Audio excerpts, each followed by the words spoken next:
Hello friends, ಎಲ್ಲರೂ ಹೇಗಿದ್ದೀರಾ? ನಾನು ಕೂಡ ತುಂಬ ಚೆನ್ನಾಗಿದ್ದೀನಿ. ನೀವೆಲ್ಲರೂ ತುಂಬ ಚೆನ್ನಾಗಿದ್ದೀರಾ ಅಂತ ಇವತ್ತಿನ ವಿಡಿಯೋ ಸ್ಟಾರ್ಟ್ ಮಾಡ್ತಾ ಇದ್ದೀನಿ. ಅದಕ್ಕಿಂತ ಮುಂಚೆ ಯಾರ್ಯಾರು ಈ ವಿಡಿಯೋ ನೋಡ್ತಾ ಇದ್ದೀರೋ ಪ್ಲೀಸ್ ಒಂದು ಲೈಕ್ ಮಾಡ್ಕೊಳ್ಳಿ. ಲೈಕ್ ಮಾಡಿದ್ದೀರಾ ಅಲ್ವಾ? ಹಾಗಾದರೆ ಇವತ್ತು ಒಂದು ಇಂಟ್ರೆಸ್ಟ್ ಆಗಿರೋ ಒಂದು ವಿಷಯ ತಂದಿದ್ದೀನಿ. ಅದರಲ್ಲೂ ಇವತ್ತು ನಾನು ಮನೆಯಲ್ಲಿ ಇರಬೇಕಾದ್ರೆ ಯಾವ ಥರ ಕಿಚನ್ನ ಕ್ಲೀನಾಗಿ ಇಟ್ಕೊಳ್ತೀನಿ, ಅಂದರೆ ಪ್ರತಿದಿನವೂ ಕ್ಲೀನಾಗಿ ಇಟ್ಕೊಳ್ಳೋದು ಒಂದು ಟಾಸ್ಕ್ ಅಡುಗೆ ಮನೆ ಅನ್ನೋದು. ಅದಕ್ಕೋಸ್ಕರ ನಾನು ಯಾವಾಗಲೂ ಅಷ್ಟೇ ಡೀಪ್ ಕ್ಲೀನಲ್ಲೇ ಇರುತ್ತೆ ನನ್ನ ಅಡುಗೆ ಮನೆ. ಅಂದರೆ ಡೀಪ್ ಕ್ಲೀನ್ ಮಾಡ್ಕೊಳ್ಳೋ ಥರನೇ ಇರುತ್ತೆ. ಯಾವ ಥರ, ಯಾವುದೇ ಥರ ಟೈಮ್ ಲೆಂತಿಯಾಗಿ ಎಳ್ಕೊಂಡು ಹೋಗಲ್ಲ. ತುಂಬ ಬೇಗನೆ ಕಿಚನಲ್ಲಿ ನಾವು ಅಡುಗೆ ಎಷ್ಟೊತ್ತು ಮಾಡ್ತೀವೋ ಅಷ್ಟರಲ್ಲೇ ನಾನು ಅಡುಗೆ ಮನೆಯನ್ನು ಕ್ಲೀನ್ ಮಾಡ್ಕೊಳ್ತೀನಿ. ಅದು ಯಾವ ಥರ ಅಂತ ನೋಡ್ಕೊಳ್ಳೋಣ. ಈಗ ಅದಕ್ಕಿಂತ ಮುಂಚೆ ಇನ್ನೊಂದು ಸಲ ಹೇಳ್ತಾ ಇದ್ದೀನಿ, ಯಾರು ಈ ವಿಡಿಯೋ ನೋಡ್ತಾ ಇದ್ದೀರೋ ದಯವಿಟ್ಟು ಲೈಕ್ ಮಾಡ್ಕೊಳ್ಳಿ, ಹೊಸಬ್ರಾಗಿದ್ದರೆ ಸಬ್ಸ್ಕ್ರೈಬ್ ಮಾಡ್ಕೊಳ್ಳಿ. ಹಾಗೆ ಇನ್ನೊಂದೇನಪ್ಪ ಅಂದರೆ, ಇವತ್ತಿನ ದಿನ ಅದು ನನಗೆ ತುಂಬ ಬೋರ್ ಆಗ್ತಾಯಿತ್ತು. ಏನಕ್ಕೆ ಅಂದರೆ ಅಡುಗೆ ಮಾಡೋಕ್ಕಾಗಲಿ ಕೆಲಸ ಮಾಡೋದಕ್ಕಾಗಲಿ ಬೋರ್ ಆಗ್ತಾಯಿತ್ತು. ಕೆಲವೊಂದು ಹೆಣ್ಮಕ್ಳಿಗೆ, ಕೆಲವೊಬ್ಬರಿಗೆಲ್ಲ, ಪ್ರತಿಯೊಂದು ಹೆಣ್ಮಕ್ಳಿಗೂ ಅಷ್ಟೇ ಒಂದು ವಾರ ಪೂರ್ತಿ ಕೆಲಸ ಮಾಡ್ತಾನೆ ಇರ್ತೀವಿ. ಮಧ್ಯದಲ್ಲಿ ಯಾವತ್ತನ ಒಂದು ದಿನ ಅಯ್ಯೋ ಇವತ್ತು ಯಾಕಪ್ಪ ಬೆಳಕಾಯಿತು, ಇವತ್ತು ಏನಕ್ಕಪ್ಪ ಅಡುಗೆ ಮಾಡಬೇಕು ಆಗ್ತಾಯಿಲ್ಲ, ಇವತ್ತೊಂಥರ ಏನೋ ಮಾಡೋಕ್ಕೆ ಇಂಟ್ರೆಸ್ಟ್ ಇರಲ್ಲ ಅಂತ ಒಂದು ಸ್ವಲ್ಪ ಬೇಜಾರಾಗಿರುತ್ತೆ. ಆವಾಗ ಏನು ಮಾಡಬೇಕು ಅಂತ ನಾನು ಹೇಳ್ತೀನಿ. ಇವತ್ತು ನನಗೂ ಅದೇ ಥರ ಆಗ್ತಾಯಿತ್ತು. ಈ ಒಂದು ಟಾಪಿಕ್ ಇಟ್ಕೊಂಡೇ ನಿಮಗೆ ನಾನು ಯಾವ ಥರ ಎಲ್ಲ ಥರ ಕೆಲಸ ಮಾಡ್ಕೊಳ್ತೀನಿ, ಈ ಬೇಜಾರಲ್ಲೂ ನಾನು ಖುಷಿಯಾಗಿ ಯಾವ ಥರ ಕೆಲಸ ಮಾಡ್ಕೊಳ್ತೀನಿ ಅಂತ ಹೇಳ್ತೀನಿ. ಅದಕ್ಕಿಂತ ಮುಂಚೆ ನಾನೇನು ಮಾಡಿಬಿಡ್ತೀನಿ ಅಂದರೆ, ಈ ಬೇಜಾರಾಗಿರೋ ಟೈಮಲ್ಲಿ ನಾನು ಯಾವುದೇ ಥರ ಎಲ್ತಿ ಡ್ರಿಂಕ್ ಕುಡಿಯೋಕ್ಕೆ ಹೋಗಲ್ಲ. ಯಾಕಂದರೆ ನನಗೆ ಆ ಟೈಮಲ್ಲಿ ಯಾವುದು ಕುಡಿಬೇಕು ಅನಿಸುತ್ತೋ ಆ ಥರ ಕುಡ್ಕೊಳ್ತೀನಿ. ಅಂದರೆ ಬೇರೆ ಥರ ಎಲ್ಲ ಏನೇನೋ ಅಂದ್ಕೊಳ್ಳೋಕೆ ಹೋಗಬೇಡಿ, ತುಂಬ ಜನ ಕಮೆಂಟ್ ಕೂಡ ಹಾಕ್ತೀರಾ. ಬಟ್ ಅದಲ್ಲ, ಏನಂದರೆ ಕಾಫಿ, ಟೀ ಇದರಲ್ಲಿ ಯಾವುದು ಇಷ್ಟ ಆಗುತ್ತೋ ಅದನ್ನು. ಕೆಲವರಿಗೆ ಜ್ಯೂಸ್ ಇಷ್ಟ ಆಗುತ್ತೆ, ಕೆಲವ್ರಿಗೆ ಕಾಫಿ ಟೀ ಇಷ್ಟ ಆಗುತ್ತೆ, ಕೆಲವರಿಗೆ ಬಾದಾಮಿ ಹಾಲು ಆ ಥರ ಎಲ್ಲ ಇಷ್ಟ ಆಗುತ್ತಲ್ವ. ಅದಕ್ಕೋಸ್ಕರ ನಿಮಗೆ ಏನು ಇಷ್ಟನೋ ಅದನ್ನು ಕುಡ್ಕೊಳ್ಳಿ. ಯಾಕೆಂದರೆ ಬೆಳಗ್ಗೆ ಹೊತ್ತು ಇಷ್ಟ ಇಲ್ದಿರ ನಮ್ಮ ಬಾಡಿಗೆ ಚೆನ್ನಾಗಿರಲಿ ಅಂತ ಕುಡಿಯೋದಕ್ಕಿಂತ ನಮ್ಮ ಮೈಂಡ್ಗೂ ಅಷ್ಟೇ ಚೆನ್ನಾಗಿರಬೇಕು, ನಾವು ಮೈಂಡ್ ಕ್ಲಿಯರಾಗಿರಬೇಕು ಅನ್ನೋದಕ್ಕೂ ನಮಗೆ ಏನು ಆ ಟೈಮಲ್ಲಿ ಆ ಮೈಂಡಲ್ಲಿ ನಮಗೆ ಕಾಫಿ ಆಗಲಿ ಟೀ ಆಗಲಿ ಕುಡಿಬೇಕು ಅನ್ಸೋದು ಕುಡ್ಕೊಳ್ಬೋದಾಗುತ್ತೆ. ನಾನಂತೂ ಕಾಫಿ ಕುಡ್ಕೊಂಡು ಯಾವುದನ್ನ ಒಂದು ವಿಡಿಯೋ ಹಾಕ್ಕೊಳ್ತೀನಿ ಮೋಟಿವೇಶನ್ ಆಗಿರೋದು. ಅಂದರೆ ಈ ಬೇಜಾರಾದಾಗ ಏನಾನ ಒಂದು ಕೇಳಿದ್ರೆ ಒಂಥರ ಮೈಂಡ್ ಫ್ರೀ ಆಗುತ್ತೆ, ಮನಸ್ಸಿಗೆ ಸಮಾಧಾನ ಅನಿಸುತ್ತೆ. ಆ ಥರ ಸ್ಟೋರೀಸ್ನ ನಾನು ಕೇಳ್ತೀನಿ. ನೀವು ಟ್ರೈ ಮಾಡಿ. ನಿಮಗೆ ಸಾಂಗ್ ಇಷ್ಟ ಆದರೆ ಸಾಂಗ್ ಕೇಳಿ, ಇಲ್ಲಾಂದ್ರೆ ಯಾವುದನ್ನು ಸ್ಟೋರಿ ಇಷ್ಟ ಆದರೆ ಸ್ಟೋರಿ ಕೇಳಿ, ಇಲ್ಲಾಂದರೆ ಯಾವುದನ್ನು ನಿಮಗೆ ತುಂಬ ಇಂಟ್ರೆಸ್ಟಿಂಗ್ ಇರೋ ಮೂವಿ ಇಷ್ಟ ಆದರೆ ಮೂವಿ ಕೂಡ ಕೇಳಿಕೊಂಡು ಕೆಲಸ ಮಾಡ್ಬೋದು. ನಾನು ಅದೇ ಥರ ಇವಾಗ ಒಂದು ಮೋಟಿವೇಶನ್ ಆಗಿರೋ ಒಂದು ವಿಡಿಯೋ ಹಾಕ್ಕೊಂಡೆ. ಸ್ವಲ್ಪ ಬೇಜಾರು ಕೂಡ ಆಗ್ತಾಯಿತ್ತು, ಸ್ವಲ್ಪ ಒಂಥರ ಸ್ಟ್ರೆಸ್ ಅನ್ನಿಸ್ತಾಯಿತ್ತು ಇವತ್ತು ನನಗೆ. ಒಂಥರ ಸುಸ್ತು, ಒಂಥರ ಬೇಜಾರು ಆ ಥರ ಆಗ್ತಾಯಿತ್ತು. ಅದಕ್ಕೋಸ್ಕರ ಸ್ಟೋರಿ ಹಾಕ್ಕೊಂಡು ಕಾಫಿ ಕುಡಿದ್ಬಿಟ್ಟು ಆನಂತರ ತಿಂಡಿ ತುಂಬ ಈಸಿಯಾಗಿ ಮಾಡ್ಕೊಳ್ಬೇಕು. ನಾನು ಇದು ತುಂಬ ಹೊತ್ತು ಅಡುಗೆ ಮನೇಲಿ ನಿಂತ್ಕೊಂಡು ಮಾಡಬಾರ್ದು ಅಂದ್ಕೊಂಡು ತಿಂಡಿ ಬಂದು ಶಾವಿಗೆ ಉಪ್ಪಿಟ್ಟು ಮಾಡ್ಕೊಳ್ತಾ ಇದ್ದೀನಿ. ತುಂಬ ದಿನವೇ ಆಗೋಗ್ಬಿಟ್ಟಿತ್ತು ಮಾಡಿ. ಏನಿಲ್ಲ, ಸಿಂಪಲ್ಲಾಗಿ ಶಾವಿಗೆನ ಕುದಿಯೋ ನೀರಿಗೆ ಹಾಕಿ ಒಂದು 2 ಕುದಿ ಕುದಿಸ್ಕೊಂಡು ನೀರೆಲ್ಲ ಚೆಲ್ಕೊಂಬಿಡ್ತೀನಿ. ಆಗ ಸ್ವಲ್ಪ ಎಣ್ಣೆ ಮತ್ತು ತುಪ್ಪ, ಉಪ್ಪು ಇಷ್ಟು ಹಾಕ್ಕೊಂಡು ಕುದಿಸ್ಕೊಳ್ತೀನಿ. ಯಾಕಂದರೆ ಸ್ವಲ್ಪ ಉದ್ರುದ್ರಾಗಿರುತ್ತೆ ಅನ್ನೋ ಕಾರಣಕ್ಕಷ್ಟೇ. ಈಗ ಅದನ್ನು ನೀರನ್ನೆಲ್ಲ ಸಪ್ರೇಟ್ ಮಾಡ್ಕೊಂಡಿದ ನಂತರ ಏನಿಲ್ಲ, ಒಂದು ಬಾಣಲಿಗೆ ಎಣ್ಣೆ, ಸಾಸಿವೆ, ಕಡಲೆಬೇಳೆ, ಹಸಿಮೆಣಸಿನ್ಕಾಯಿ, ಈರುಳ್ಳಿ ಇಷ್ಟು ಹಾಕ್ಕೊಂಡು ಚೆನ್ನಾಗಿ ಒಗ್ಗರಣೆ ಮಾಡ್ಕೊಳ್ಳೋದಷ್ಟೇ. ಇದು ಯಾವುದೇ ಥರ ಟೊಮೆಟೊ ಏನೂ ಆ್ಯಡ್ ಮಾಡೋಂಗಿಲ್ಲ, ಬೇಕು ಅಂದರೆ ಆ್ಯಡ್ ಮಾಡ್ಕೊಬೋದು. ನಾನು ಸಿಂಪಲ್ಲಾಗಿ ಮಾಡ್ಕೊಳ್ತಾ ಇದ್ದೀನಿ ಅಷ್ಟೇ. ಬೇಕು ಅಂದರೆ ಲಾಸ್ಟಿಗೆ ಕಾಯಿ ತುರಿ ಹಾಕ್ಕೊಂಡ್ರೆ ಇನ್ನೂ ತುಂಬ ಚೆನ್ನಾಗಿರುತ್ತೆ. ಬೇಗ ಆಗೋ ರೆಸಿಪಿ ಅಲ್ವಾ, ಅದಕ್ಕೋಸ್ಕರ ಈ ರೆಸಿಪಿನ ಮಾಡಿಕೊಂಡೆ. ಚೆನ್ನಾಗಿರುತ್ತೆ, ಟೇಸ್ಟಿಯಾಗೂ ಇರುತ್ತೆ. ತುಂಬ ದಿನ ಆಗಿದೆಯಲ್ಲ, ಅದಕ್ಕೋಸ್ಕರ ತಿಂತಾರೆ ಅಂತ ಒಂದು ಕಾನ್ಫಿಡೆಂಟ್ ಇತ್ತು. ಅದಕ್ಕೋಸ್ಕರ ತಿಂದರು ಎಲ್ಲರೂ ಕೂಡ. ನಿಮಗೂ ಅಷ್ಟೇ, ನಿಮ್ಮ ಮನೆಯಲ್ಲಿ ಏನು ಇಷ್ಟ ಆಗುತ್ತೋ ಬೇಗ, ಅಂದರೆ ಎಲ್ಲರ ಮನೆಯಲ್ಲೂ ಅಷ್ಟೇ ಇಷ್ಟ ಆಗೋವಂಥದ್ದು ಬೇಗ ಒಂದು ರೆಸಿಪಿ ಕೂಡ ಇರುತ್ತೆ. ಅಂದರೆ ಯಾರ ಮನೆಯಲ್ಲಿ ಬೇಗ ಆಗೋ ರೆಸಿಪಿನ ತುಂಬ ಜನ ಇಷ್ಟಪಡ್ತಾರೆ, ಆ ರೆಸಿಪಿನ ಮಾಡ್ಕೊಳ್ಳಿ. ಇನ್ನೊಂದೇನಪ್ಪ ಅಂದರೆ, ನಮ್ಮ ಮನೇಲಿ ಶಾವಿಗೆ ಉಪ್ಪಿಟ್ಟು ನಾವೆಲ್ಲ ತಿಂದ್ವಿ, ನನ್ನ ಹಸ್ಬೆಂಡ್ ಮಾತ್ರ ಅದು ತಿನ್ನಲ್ಲ. ಅದಕ್ಕೋಸ್ಕರ ಅವ್ರಿಗೆ ಇಷ್ಟವಾಗಿರೋವಂಥ ಒಂದು ರೆಸಿಪಿ ಅಂದರೆ ಕುಷ್ಕ, ಅಂದರೆ ವೆಜ್ಜು ಕುಷ್ಕ, ಟೊಮೆಟೊ ರೈಸ್ ಬಾತ್ ಥರನೇ ಇರುತ್ತೆ. ತುಂಬ ಸಲ ಈ ವಿಡಿಯೋ ಮಾಡಿದ್ದೀನಿ, ಅದಕ್ಕೋಸ್ಕರ ಆ ರೆಸಿಪಿನ ತೋರ್ಸೋಕೆ ಹೋಗಲಿಲ್ಲ. ಇನ್ನು ಮನೇಲಿ ಎಲ್ಲರೂ ಎದ್ದು ಆಲ್ರೆಡಿ ಒಂದು ಸಲ ಕಾಫಿ ಆಗಿತ್ತು, ಈಗ ಇನ್ನೊಂದು ಸಲ ಟೀಗೆ ಇಡ್ತಾ ಇದ್ದೀನಿ. ಈಗ ಸ್ವಲ್ಪ ಮೈಂಡ್ ಫ್ರೀ ಆಯಿತು. ಯಾಕಪ್ಪ ಅಂದರೆ ಕೆಲವೊಂದು ವೀಡಿಯೋಸ್ ನೋಡಿಕೊಂಡು, ಕೆಲವೊಂದು ಆಡಿಯೋ ಕೇಳ್ಕೊಂಡು ಮಾಡ್ತಾ ಇರೋದ್ರಿಂದ ಸ್ವಲ್ಪ ಮೈಂಡ್ ಫ್ರೀ ಆಯಿತು. ಮತ್ತು ಇವತ್ತು ಇನ್ನೊಂದೇನೆಂದರೆ, ನಮ್ಮ ಮನೆಯಲ್ಲಿ ಕೆಲಸ ಮಾಡೋದಕ್ಕೆ ಬಂದಿರಲಿಲ್ಲ, ಅವ್ರಿಗೆ ಸ್ವಲ್ಪ ಹುಷಾರಿರಲಿಲ್ಲ. ಅದಕ್ಕೋಸ್ಕರನೇ ಅವ್ರನ್ನ ನಾನೇನು ಬೇಡ ಅಂದ್ಬಿಟ್ಟು ನೆಕ್ಸ್ಟ್ ಡೇಯಿಂದ ಬನ್ನಿ ಅಂದ್ಬಿಟ್ಟು ಕಳಿಸ್ದೆ. ಇನ್ನು ಈ ಮನೆ ಪೂರ್ತಿ ಕೆಲಸ ಇವತ್ತೇ ನನಗೆ ನೆನ್ನೆ ಅನ್ನೋದು ಅಂದ್ಬಿಟ್ಟೆ. ಬೆಳಗ್ಗೆ ಎದ್ಬಿಟ್ಟು ಅಯ್ಯೋ ಇಷ್ಟೊಂದು ಕೆಲಸ ಇದೆಯಲ್ಲ ಅನ್ನೋದು ಒಂದು ಕಡೆ ಆಗಿತ್ತು. ಬಟ್ ವಿಡಿಯೋ ಕೇಳ್ಕೊಂಡು ಮಾಡ್ತಾ ಇರೋದ್ರಿಂದ ಎಷ್ಟು ಮೈಂಡ್ ಫ್ರೀ ಆಯಿತು ಅಂದರೆ, ನಾನು ಒಂದು ಕೆಲಸ ಮಾಡಬೇಕು ಅಂತ ಹೋಗ್ಬಿಟ್ಟು ಎಷ್ಟು ಕೆಲಸ ಮಾಡ್ತೀನಿ ಅಂತ ನೀವೇ ನೋಡಿ. ಈಗ ತಿಂಡಿ ಬಂದು ನಾನು ಶಾವಿಗೆ ಉಪ್ಪಿಟ್ಟು ಮತ್ತು ಕುಷ್ಕ ಕೂಡ ಮಾಡಿಟ್ಬಿಟ್ಟೆ.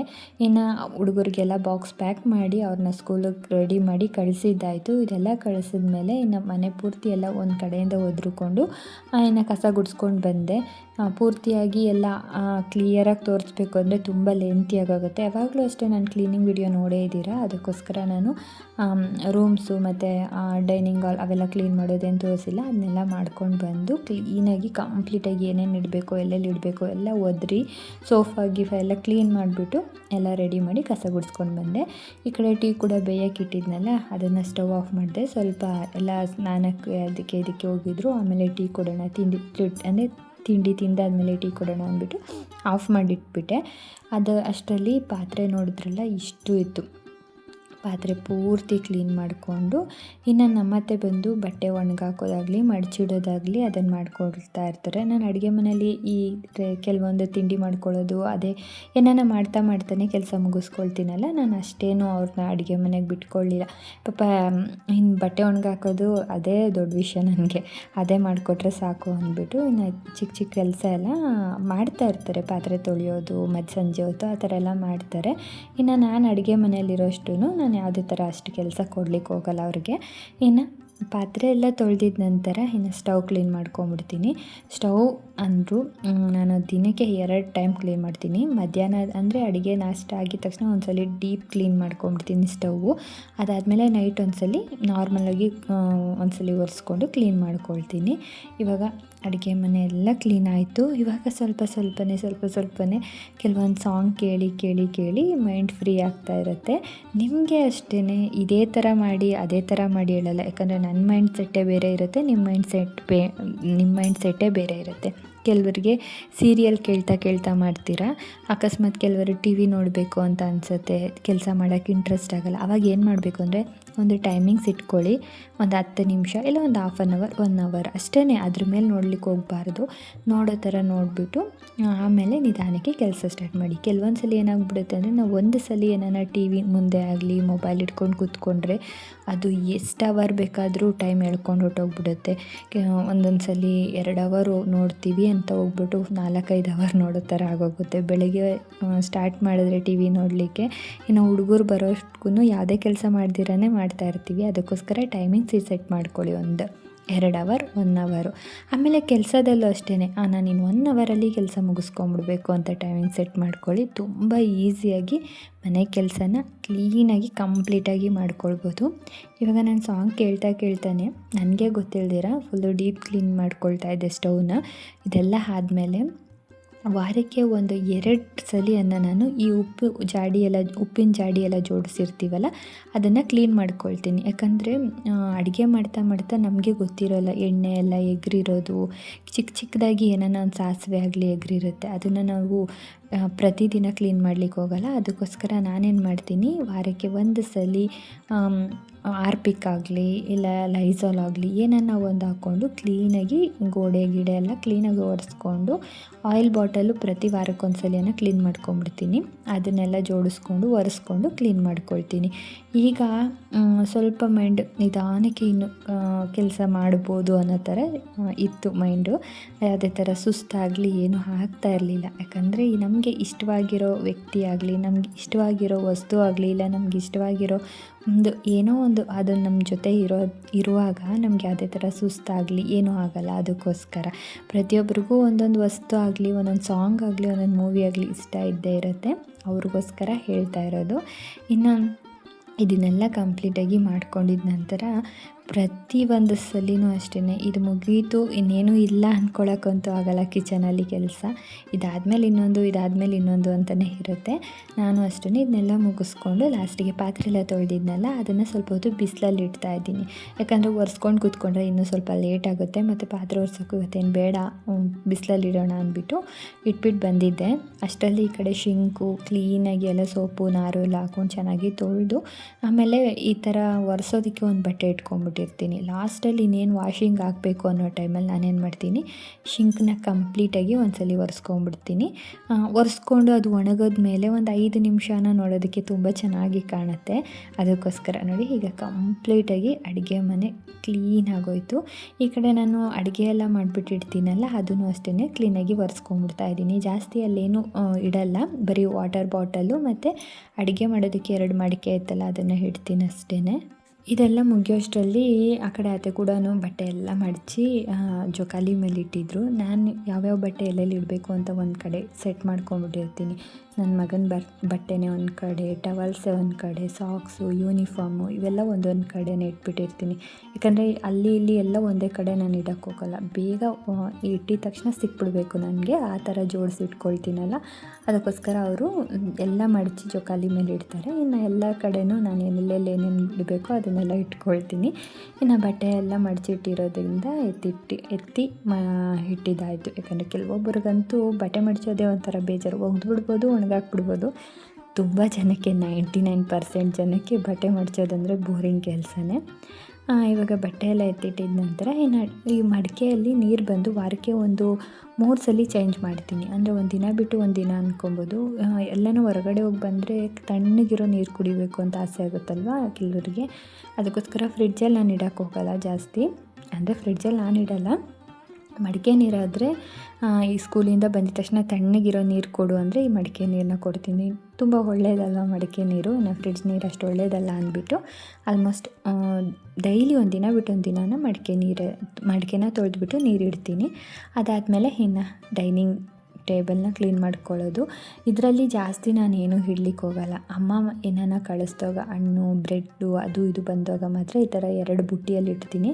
ಇಲ್ಲ ಅಂದರೆ ಒಂದೇ ಬುಟ್ಟಿಯಲ್ಲಿ ಹಣ್ಣುಗಳು ಮಾತ್ರ ಇಡ್ತೀನಿ. ಇನ್ನು ಬ್ರೆಡ್ಡು ರಸ್ಕು ಎಲ್ಲ ಬೇರೆ ಕಡೆ ಇಟ್ಟರೆ ಅದು ಹಂಗೆ ಮರ್ತೋಗ್ಬಿಡ್ತೀನಿ ನಾನು.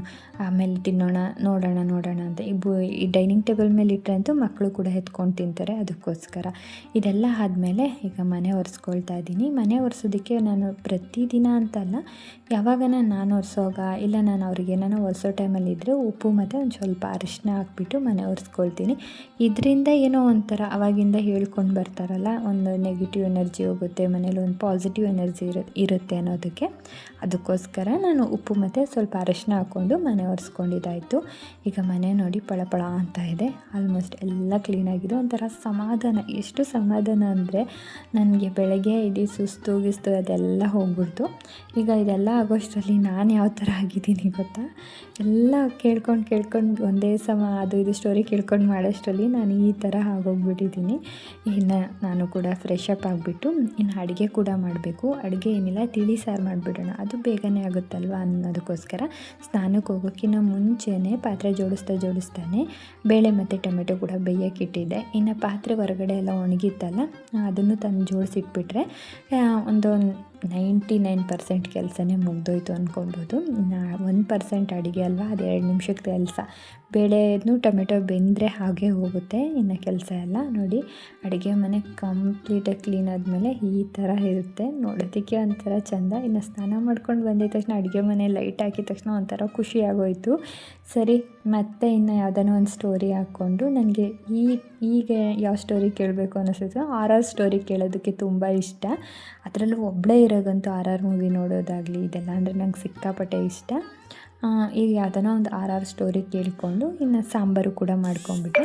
ಏನಿಲ್ಲ, ಸಿಂಪಲ್ಲಾಗಿ ಟೊಮೆಟೊ ಬೇಳೆನ ಬೇಯಿಸಿಟ್ಕೊಂಡಿದ್ದೆ. ಆ ಟೊಮೆಟೊನ ಸಪ್ರೇಟ್ ಮಾಡಿಕೊಂಡು ಇನ್ನು ಬೇಳೆನ ಚೆನ್ನಾಗಿ ಸ್ಮ್ಯಾಶ್ ಮಾಡ್ಕೊಂಬಿಡೋದು ಅಷ್ಟೇ. ತುಂಬ ಈಸಿಯಾಗಿ ಮಾಡ್ಕೊಳ್ಳೋ ಅಂತಹ ಸಾಂಬಾರಿದು. ಚೆನ್ನಾಗಿ ಸ್ಮ್ಯಾಶ್ ಮಾಡ್ಕೊಂಡಿದ ನಂತರ ಈ ಟೊಮೆಟೊನೂ ಅಷ್ಟೇ ಚೆನ್ನಾಗಿ ಕಿವುಚಿಟ್ಕೊಳ್ಬೇಕು. ನಿಮಗೆ ಸಾಂಬಾರು ಪುಡಿ ಇದ್ದರೆ ಬೇಳೆ ಸಾಂಬಾರು ಪುಡಿ ಇರುತ್ತಲ್ಲ ಅದನ್ನು ಒಂದು 2-3 ಸ್ಪೂನ್ ಹಾಕ್ಕೊಂಡು ಚೆನ್ನಾಗಿ ಸ್ಮ್ಯಾಶ್ ಮಾಡ್ಕೊಬೇಕು. ಮೊಸರು ಥರ ಆಗಬೇಕು ಬೇಳೆ, ಅಲ್ಲಿವರೆಗೂ ಚೆನ್ನಾಗಿ ಸ್ಮ್ಯಾಶ್ ಮಾಡ್ಕೊಂಡಿದ ನಂತರ ಈಗ ಇದಕ್ಕೆ ಬೇಳೆ ಮಸ್ತಿರೋ ನೀರಿರುತ್ತಲ್ಲ ಅದನ್ನು ಮಿಕ್ಸ್ ಮಾಡಿಕೊಂಡು ಇನ್ನು ಟೊಮೆಟೊನು ಚೆನ್ನಾಗಿ ಕೈಯಲ್ಲಾದರೆ ಕೈಯಲ್ಲಿ ಕಿವುಚ್ಕೊಳ್ಳಿ, ಈ ಥರ ಇದರಲ್ಲಾದರೆ ಕ್ಲೀನಾಗಿ ಸ್ಮ್ಯಾಶ್ ಮಾಡ್ಕೊಳ್ಳಿ. ಯಾಕಂದರೆ ಕೈಯಲ್ಲಿ ಕಿವುಚ್ಕೊಳ್ಳೋಕ್ಕಾಗಲ್ಲ, ಸ್ವಲ್ಪ ಬಿಸಿ ಇರೋ ಕಾರಣಕ್ಕೆ ಅಂದ್ಬಿಟ್ಟು ನಾನು ಇದರಲ್ಲೇ ಸ್ಮ್ಯಾಶ್ ಮಾಡಿಕೊಂಡು ಇನ್ನು ಇದನ್ನು ಕೂಡ ಮಿಕ್ಸ್ ಮಾಡಿಕೊಂಡೆ. ಟೊಮೆಟೊ ಜಾಸ್ತಿ ಹುಳಿ ಇದ್ದರೆ ಹುಣಸೆಹಣ್ಣು ಹಾಕೋ ಅವಶ್ಯಕತೆ ಇಲ್ಲ. ನಾನು ಟೊಮೆಟೊ ಕಮ್ಮಿ ಹಾಕಿರೋದ್ರಿಂದ ಸ್ವಲ್ಪ ಹುಣಸೆಹಣ್ಣು ಕೂಡ ನೆನೆಸಿಟ್ಕೊಂಡಿದ್ದೆ. ಈಗ ಒಂದು ಪಾತ್ರೆಗೆ ಎಣ್ಣೆ, ಸಾಸಿವೆ, ಒಣಮೆಣಸಿನ್ಕಾಯಿ, ಒಂದು 2 ಹಸಿಮೆಣಸಿನ್ಕಾಯಿನ ಮಧ್ಯ ಸೀಡಿ ಹಾಕ್ಕೊಳ್ತಾ ಇದ್ದೀನಿ. ಅಂದರೆ ಹಸಿಮೆಣಸಿನ್ಕಾಯಿ ಹಾಕ್ಕೊಳ್ಳೋದ್ರಿಂದ ಒಗ್ಗರಣೆಗೆ ಅದು ಒಂಥರ ಟೇಸ್ಟ್ ಇರುತ್ತೆ, ಚೆನ್ನಾಗಿರುತ್ತೆ. ಈಗ ಕರ್ಬೇವಿನ ಸೊಪ್ಪು ಹಾಕ್ಕೊಂಡು ಚೆನ್ನಾಗಿ ಮಿಕ್ಸ್ ಆದ ನಂತರ ಇದಕ್ಕೆ ಸ್ವಲ್ಪ ಜಾಸ್ತಿ ಬೆಳ್ಳುಳ್ಳಿ ಹಾಕ್ಕೊಳ್ತೀನಿ. ಒಂದೂವರೆ ಇಡಿಯಷ್ಟು, 2 ಇಡಿ ಇಲ್ಲ 1.5 ಇಡಿಯಷ್ಟು ಬೆಳ್ಳುಳ್ಳಿನ ಜಜ್ಜಿ ಹಾಕ್ಕೊಳ್ತಾ ಇದ್ದೀನಿ. ಇದನ್ನೆಲ್ಲ ಹಾಕ್ಕೊಳ್ಳೋಷ್ಟರಲ್ಲಿ ಇನ್ನು ಚಿಕ್ಕ ಪುಟ್ಟ ಎಣ್ಣೆ ಎಗ್ರಿರುತ್ತಲ್ಲ ಅದನ್ನು ಆವಾಗವಾಗ ಒರೆಸ್ಕೊಂಡ್ಬಿಡ್ತೀನಿ. ಇಷ್ಟೇ. ಈಗ ಟೈಮ್ ಬಂದುಬಿಟ್ಟು ಕರೆಕ್ಟಾಗಿ 1 ಗಂಟೆ ಆಗಿದೆ. 1 ಗಂಟೆ ಅಷ್ಟೊತ್ತಿಗೆ ಎಲ್ಲ ಕೆಲಸ ಮುಗಿಸ್ಕೊಂಡೆ. ಇನ್ನು ಪೂಜೆ ಕೂಡ ಮುಗಿಸ್ಕೊಂಡ್ಬಿಡೋಣ ಅಂದ್ಕೊಂಡೆ. ಇನ್ನು ಸಂಜೆ ಮೇಲೆ ಮಾಡ್ಕೊಳ್ಳೋಣ, ಟೈಮ್ ಆಗೋಯ್ತು ಅಂದ್ಬಿಟ್ಟು ಹಾಗೆ ಬಿಟ್ಬಿಟ್ಟಿದ್ದೀನಿ. ಇನ್ನು ಹುಣಸೆಹಣ್ಣು ನೀರು ಹಾಕ್ಕೊಂಡು ರುಚಿಗೆ ತಕ್ಕಷ್ಟು ಉಪ್ಪೆಲ್ಲ ಹಾಕ್ಕೊಂಡು ಎಲ್ಲ ಸರಿ ಇದೆಯಾ ನೋಡಿ ಲಾಸ್ಟಲ್ಲಿ ಸ್ವಲ್ಪ ಕೊತ್ತಂಬರಿ ಸೊಪ್ಪು ಹಾಕ್ಕೊಳ್ಬೇಕಾಗತ್ತೆ. ಇಷ್ಟೇ. ಇದು ಒಂದು 2-3 ಕುದಿ ಬಂದರೆ ಆಯಿತು. ಈ ಕಡೆ ನಾನು ರೈಸ್ಗೂ ಕೂಡ ಇಟ್ಕೊಂಡ್ಬಿಡ್ತಾ ಇದ್ದೀನಿ. ಆ ರೈಸ್ ಕೂಗೋಷ್ಟರಲ್ಲಿ ಸಾಂಬಾರು ಕೂಡ ಚೆನ್ನಾಗಿ ಕುದ್ದಿರುತ್ತೆ, ಯಾಕಂದರೆ ಸಾಂಬಾರು ಪುಡಿ ಹಾಕಿರೋದ್ರಿಂದ ಚೆನ್ನಾಗಿ ಕುದಿಸ್ಕೊಳ್ಬೇಕಾಗುತ್ತೆ. ಓಕೆ ಫ್ರೆಂಡ್ಸ್, ಇದೆಲ್ಲ ಆಗೋಷ್ಟರಲ್ಲಿ ಇನ್ನೊಂಚೂರು ಪಾತ್ರೆ ಇತ್ತಲ್ಲ ಅದನ್ನು ತೊಳ್ಕೊಂಡ್ಬಿಟ್ಟೆ. ಈ ವಿಡಿಯೋ ನಿಮಗೆ ಹೇಗೆ ಅನ್ನಿಸ್ತು ಅಂತ ಹೇಳಿ. ಹಾಗೆಯೇ ನನಗೆ ಗೊತ್ತಿರೋ ಅಂತಹ ಕೆಲವೊಂದು ಮೆಸೇಜಸ್ ಹೇಳಿದ್ದೀನಿ ಅಷ್ಟೇ. ನಿಮಗೆ ಇಷ್ಟ ಆದರೆ ಅಳವಡಿಸ್ಕೊಳ್ಳಿ, ಇಲ್ಲ ಅಂದರೆ ನಿಮ್ಗೆ ಏನೇನೋ ಇದರಲ್ಲಿ ತಪ್ಪಿತ್ತು ಅಂದರೂ ಕೂಡ ಕಾಮೆಂಟ್ ಮಾಡಿ, ನಾನೇನು ಬೇಜಾರು ಮಾಡ್ಕೊಳ್ಳಲ್ಲ. ಈ ವಿಡಿಯೋ ನಿಮಗೆ ಒಂಚೂರನ ಇಷ್ಟ ಆದರೆ ಪ್ಲೀಸ್ ಒಂದು ಲೈಕ್ ಮಾಡ್ಕೊಳ್ಳಿ, ಹೊಸಬ್ರಾಗಿದ್ದರೆ ಸಬ್ಸ್ಕ್ರೈಬ್ ಮಾಡ್ಕೊಳ್ಳಿ. ಮತ್ತು ಇನ್ನೊಂದು ಹೊಸ ವ್ಲಾಗಲ್ಲಿ ಆದಷ್ಟು ಬೇಗ ಸಿಗ್ತೀನಿ. ಇನ್ನು ಅಡುಗೆ ಆದಮೇಲೆ ಸ್ವಲ್ಪ ಹೊತ್ತು ಎಡಿಟಿಂಗ್ ಕೆಲಸ ಇದೆ, ಅದೆಲ್ಲ ಮುಗಿಸ್ಕೊಂಡು ನೆಕ್ಸ್ಟ್ ಡೇ ವಿಡಿಯೋ ಅಪ್ಲೋಡ್ ಮಾಡಬೇಕು, ಅದಕ್ಕೆ ರೆಡಿ ಮಾಡ್ಕೊಳ್ತೀನಿ. ಹಾಗೆ ಸ್ವಲ್ಪ ಮಾಡ್ಕೊಳ್ತೀನಿ. ಮತ್ತು ಇನ್ನೊಂದು ಹೊಸ ವ್ಲಾಗಲ್ಲಿ ಸಿಗ್ತೀನಿ. ಬಾಯ್ ಬಾಯ್.